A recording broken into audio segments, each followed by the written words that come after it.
మన ప్రభువును లోకరక్షకుడైన యేసుక్రీస్తు నామములో ఇది శుభాభివందనములు తెలియజేస్తూ ఉన్నాం.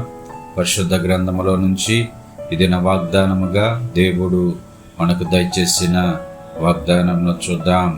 జెఫన్యా గ్రంథం 3వ అధ్యాయం 16వ వచనము 17వ వచనము.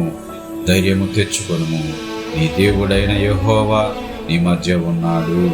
ఈ లోకములో మనము నివసించుచూ ఉండగా మనకు కలిగిన పరిస్థితులను బట్టి భయపడి ధైర్యము కోల్పోతాం. అలాగే మనకున్నటువంటి ఆందోళనకరమైన పరిస్థితులను బట్టి ధైర్యము కోల్పోతాం. అయితే దేవుడు ఈ వాగ్దానం ద్వారా మనకు తెలియపరుస్తూ ఉన్నాడు, ఈ దేవుడైన యెహోవా ఈ మధ్య ఉన్నాడు, ధైర్యము తెచ్చుకొనుము. ఆయన శక్తిమంతుడైన దేవుడు, ఆయన మనను రక్షించే దేవుడు, ఆయన మన మధ్య ఉండి నడిపించే దేవుడు. ఆయన ఎల్లప్పుడూ మనకును మన కుటుంబములకును తోడై ఉండి నడిపించునుగాక. ఆమేన్.